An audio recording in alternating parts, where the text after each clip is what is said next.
Hello everyone, welcome to Come Sit at My Table.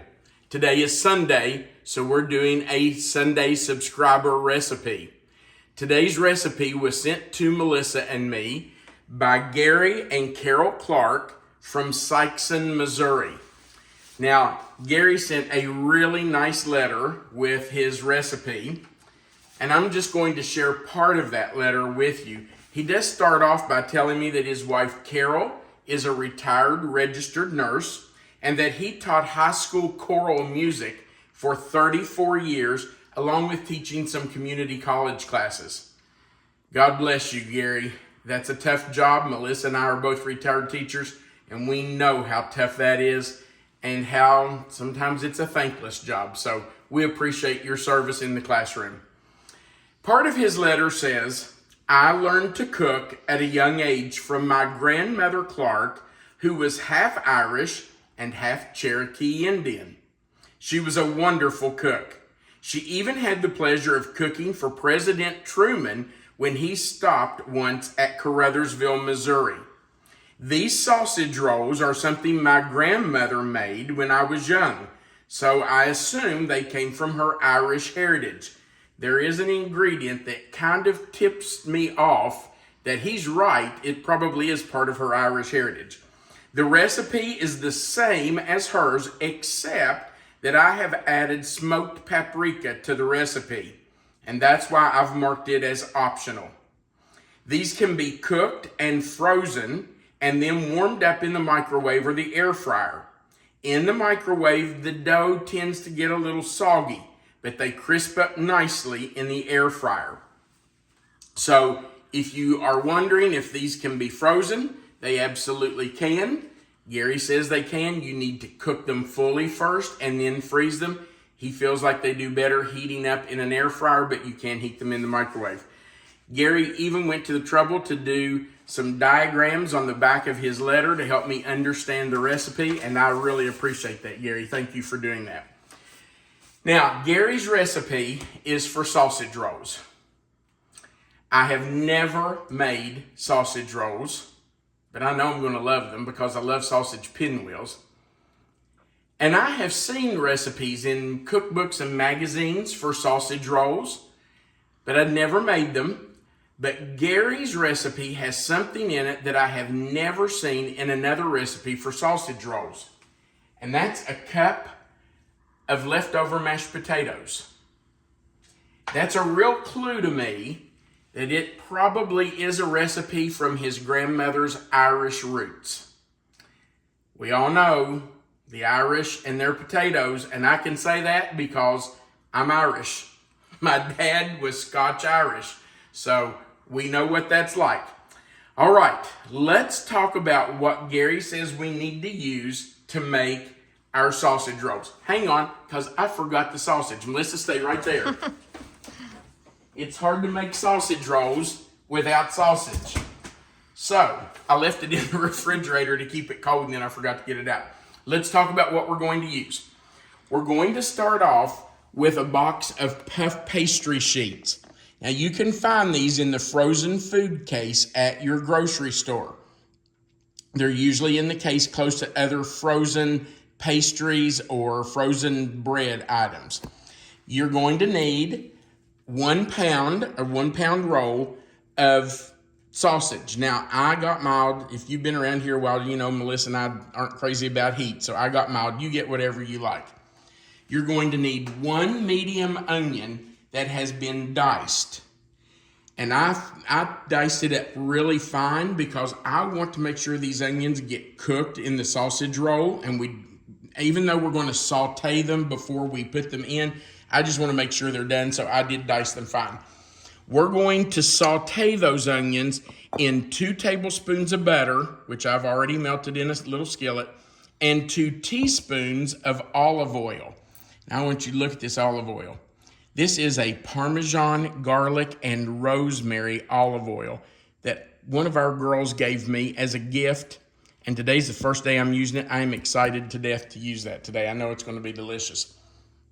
We're also using 2 strips of bacon that needs to be chopped up very fine, diced up. I shouldn't have said chopped, diced up very fine.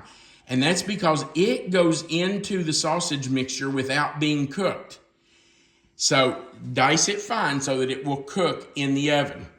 You're also going to need 1 teaspoon of sage. You're going to need 1 cup of cold mashed potatoes. These can just be leftover mashed potatoes. That's what Melissa and I have. We had some mashed potatoes left over, and that's a cup of those. Gary's recipe says that you can even use instant mashed potatoes in these, and that will be fine. We're also going to need 4 cloves of garlic. And if you want to use the jar of minced garlic, you can do that. That would just be 2 teaspoons of minced garlic. We're going to need 1/2 cup of breadcrumbs, and he says you can use panko or you can use Italian breadcrumbs. Either one works just fine. 1/2 teaspoon of smoked paprika, and this is an optional ingredient. Remember, in his letter, he said this was not in his grandmother's recipe. He has added it, so it's optional. But if he's added it, I'm going to use it because I bet it's good. Also, 1/2 teaspoon of black pepper and 1/2 teaspoon of salt. And then we're going to need an egg with a little bit of water, just probably a tablespoon of water beaten together to make an egg wash. So, I'm going to lay Gary's recipe right here. I'm going to tell you, I already know, I can just feel that we're going to love these. In fact, Melissa has said probably 3 or 4 times already today, I can't wait till these sausage rolls are ready. Okay. One thing you have to do is take these out of your freezer and let them come to room temperature. So I'm going to take these out of the box as soon as we get all this mixed up and let them lay out while we're letting our mixture refrigerate for an hour. Just don't forget to do that. Make sure you take these out and let them come to room temperature. All right, the first thing we have to do is saute our onions. Now, I told you I've already got my butter and my olive oil in the skillet. So I'm just going to add our onions to that and let those start to saute. And I'm just going to make sure all of those are out of the bowl. Oops, missed a few. And I'm just going to take a spoon and stir those up a little bit and make sure that butter and olive oil are all over them. Now, you don't have to use olive oil. If you want to use some other kind of oil, you certainly can do that. In fact, Gary's recipe says the oil of your choice. I'm going to turn my fire down to about a medium-low heat because we don't want to burn these. We're not trying to brown them. We just want them to become translucent. We just want them to cook through so that they're not raw when they go in. Okay, now I'm just going to leave these sit here. I'll come back and check them every few minutes. But we're just going to let those sit there and cook. I'm going to put them on medium-low. And we will start getting everything else in. Melissa, I'm going to grab a pair of scissors. Okay. Now, the easiest way for me, and Gary's recipe doesn't specify really, but I think the easiest way for me to do this would be to mix this in a mixer, in an electric mixer.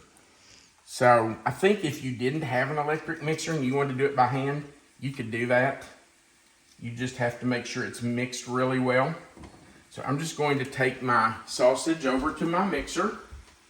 I'm going to pull this toward me some, Melissa, if I can get it up here. There we go. That'll just make it easier for me.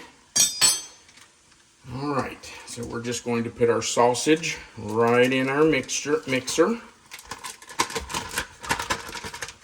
And we're just going to add everything else to that. We're going to add our bacon. And get all that in there. I told you I diced it fine, and I did. Because I want that to make sure it's cooked. And we're going to do 1 teaspoon of sage. Now, Gary does say if you're using sausage that already has sage, you may want to leave this out. You do not have to put that in. And we're going to put in our mashed potatoes, leftover mashed potatoes, and we're going to put in our garlic. So there's 1 teaspoon, that's equal to 2 cloves. And there's another teaspoon, so that's equal to 4 cloves. We're going to put in our panko breadcrumbs. And remember, if you want to use Italian, you can. It's up to you. If you want to make your own breadcrumbs, you can do that too. So we're just going to dump those in. And then we're going to put in the paprika that Gary says he uses. And I believe that was half a teaspoon. So that's going in, and I think that will give it great flavor. All right. And we're also going to put in half a teaspoon of salt and half teaspoon of pepper. Now, we need our onions to go in here. So we're going to take just a little break, get these onions cooked through, make sure that they're translucent, and then we'll come back and continue the recipe.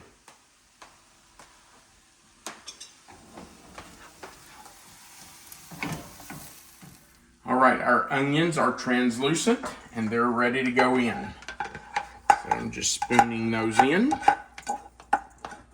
Now, you might be thinking, ooh, you're putting hot onions in that? Yes, and Gary's recipe says after we get this mixed thoroughly, we need to put it back in the refrigerator and let it cool for 1 hour. So that's exactly what we're going to do. If I can get this blade turned around here and get it on. Okay, now we're just going to let that mix until it is completely mixed up. You want to just make sure that everything is mixed together, that there are no pockets of mashed potatoes in a big lump or anything like that. Just let it mix. It's not going to hurt it. Might take, I don't know, even maybe up to a minute. Probably not that long. But just watch it and make sure that it's completely mixed together. Okay, my mixture is completely combined. I'm just scraping down the sides of the bowl to get everything down in there. I'm going to cover this with plastic wrap, and we're going to put it in the refrigerator for 1 hour to let it just cool down. And while that is in the refrigerator cooling, I'm going to leave out my puff pastry.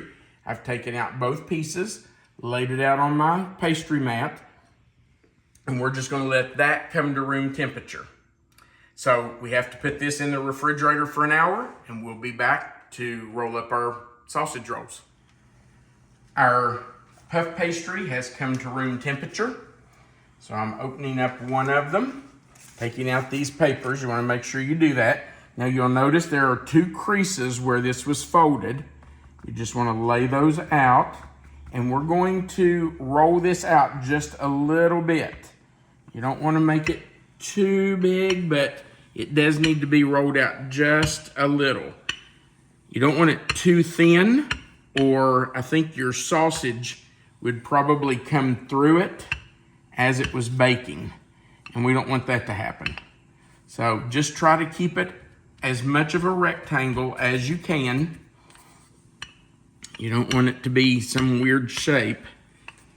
Okay, actually this side's just a little smaller, so I'm gonna roll it out just a little bit. Okay, I think that's better.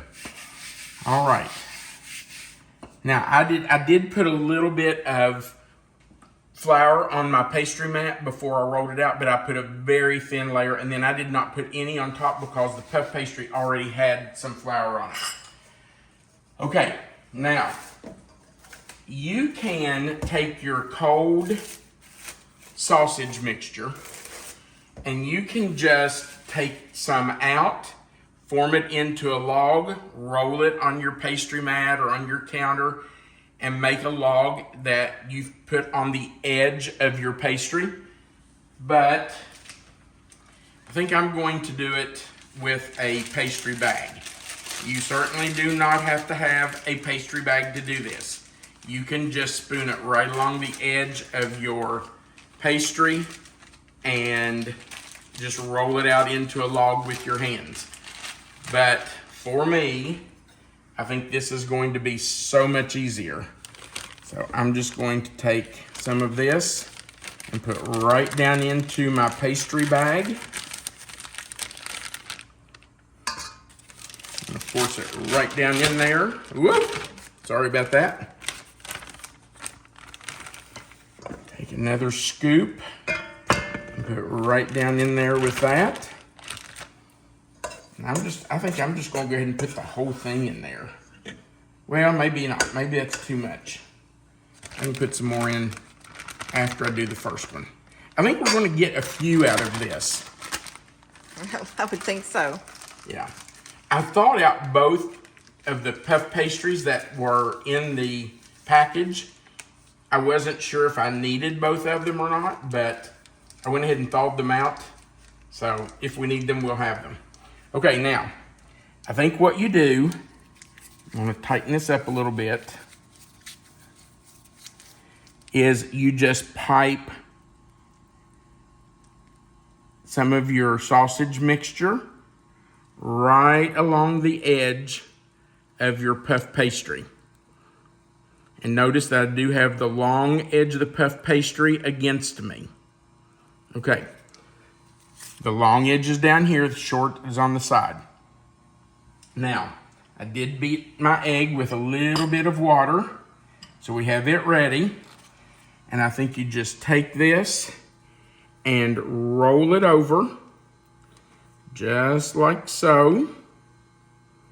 And when you get to where the pastry is touching, you take your brush and brush a little bit of that egg right there on the edge so that will stick. So we're going to brush some of that on there, just some of our egg wash. Then we're going to take a knife, just take this big knife here, and we're going to run it right along that pastry, just like that. Finish rolling this up so that that egg wash is touching the other edge of the pastry. Oh, I didn't get cut all the way through, did I? I was trying not to cut my mat. Okay. And then you just want to roll that over and pinch those together. Just make sure those are holding together really well. So the egg wash is the glue. The egg wash is the glue. And you just want to pinch it really well all the way across. And then Gary's directions say to cut this into about 3 or 4 inch pieces. So I'm going to cut it in half. And then I'm going to cut each of those halves into probably 3 pieces. I don't know, maybe I should have done half instead of 3. We could experiment on a different one. Yeah, see we what could. you like the best. Yeah. Okay, let's just do that. So I'm going to cut those into 3, and I'm going to cut this one. No, I think that's too much. It looks like a big one, yeah. It does. I'm going to go with thirds. Okay, you heard our oven beep. Our oven is preheated to 375. Okay, so I'm going to take these over and put them on our parchment paper lined sheet. And I am placing them seam side down. Just because I think that will help hold them a little better. Do you just score these or anything? I like do, that? and you know what? I should have done that before I cut those apart. Come behind you. Sorry. Got right in front of you, didn't I? Yeah, I think this is going to make several. In fact, maybe I didn't put enough sausage on that first one. Then they won't bake all at the same time, will they? No, so I'm going to stay with what I was doing. But I think this will be fine. yeah, I think it will.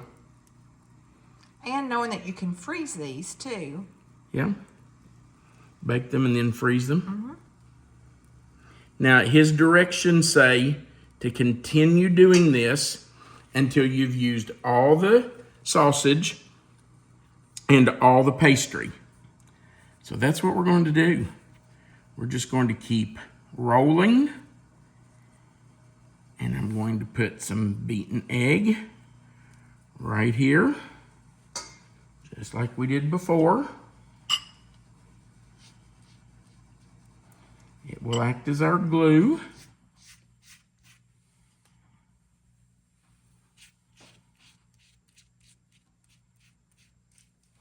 All right, take my knife and score that.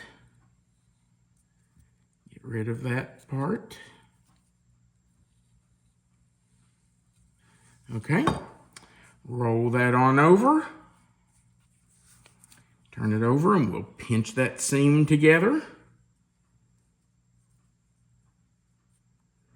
All the way across. Just to try to make that hold. And now we're going to cut. And you know, instead of cutting this in half and then into thirds, I think I'm going to do this in fifths. Make them just a hair bigger. Because I feel like those were a little small for what we wanted. Clean my knife off here. Oh, you know what? I was supposed to score these. Okay, so I'm just going to score them with the tip of my knife.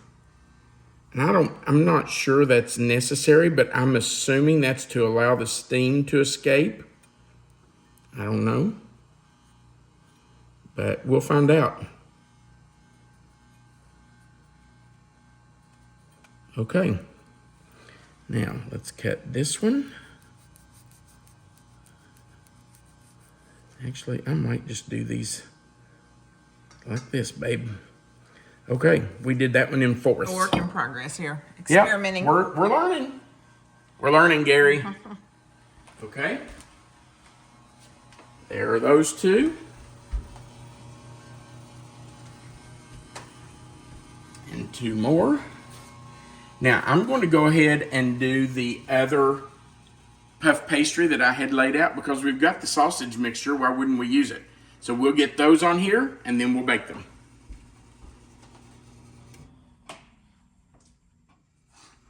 All right, our sausage rolls are made. You will notice that the first 6 are much smaller than the rest of them because after I cut these 6, I realized I probably cut them way too small. So the rest of them I just did in fourths, and I think that's a much better size. Now our oven is preheated to 375. These go into the oven for 35 to 40 minutes or until they're golden brown. And we do want to make sure that the sausage mixture in the middle is done. So we will check those. 35 minutes and we'll see how they're going. Our sausage rolls are out of the oven. And I might as well tell you there might be a few missing off the sheet pan because I've already been into them. You ate one of the rolls? Oh. No, I didn't eat one of the rolls. Okay. I ate 2 of the rolls. Oh, well, shame on you. You didn't tell me. They're really good. All right, babe. You ready?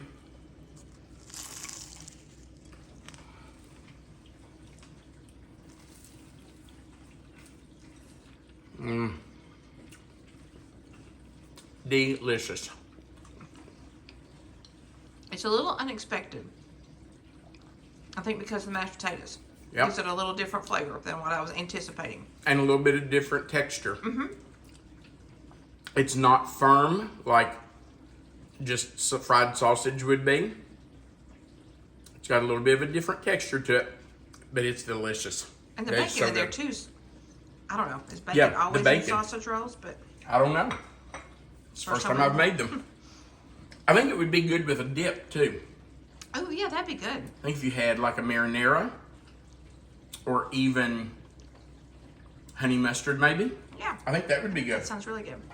Now after I made the rolls, I had some sausage mixture left and I fried those up just as sausage patties. I did have one of those. There's only one of those left. Well, I had a piece of one of those. The rest of it's gone, so. Yeah, we've been into that too. It was good. All right, thank you, Gary and Carol, for sending that recipe. We do appreciate it. If you have a recipe that your family has used for a long time, it's a tried and true recipe, something that your family has eaten a lot, and you know it's a great dish, we would love for you to mail that to us and let us consider using it on our Sunday subscriber series. Our mailing address is in the description box right below this video where you see the title of this video, Sausage Rolls. If you'll click in that box, it will expand. Melissa always puts a written recipe there for you. And our mailing address is right under that recipe. And that's where you can mail your recipes to if you want to do that. Right under that is a link to our Amazon store where you can purchase our cookbook. If you haven't purchased it, we invite you to do that. Also, right below the video, there's a like button. We would appreciate you clicking it. If you haven't before, click that subscribe button and join our channel. We'd love to have you be a part of it and come sit at our table. Right beside the subscribe button is a little notification bell. If you click it, you'll see the word all. If you'll click those, YouTube will notify you every time we put up a new video. Thank you so much for watching. Oh, and by the way, there's a place at the bottom to leave a comment. We'd love to hear from you, so leave us a comment. I need to show this a little up close. I haven't done a really good job of showing the final product. Oh, okay. I did get them just a little too done. I think I probably left them maybe 3 or 4 minutes longer than I should have. But they're good. They are good. Yep, they're delicious. All right, thank you so much for watching. We do appreciate it. And we want you to remember that you are always welcome to come sit at my table. Have a great day.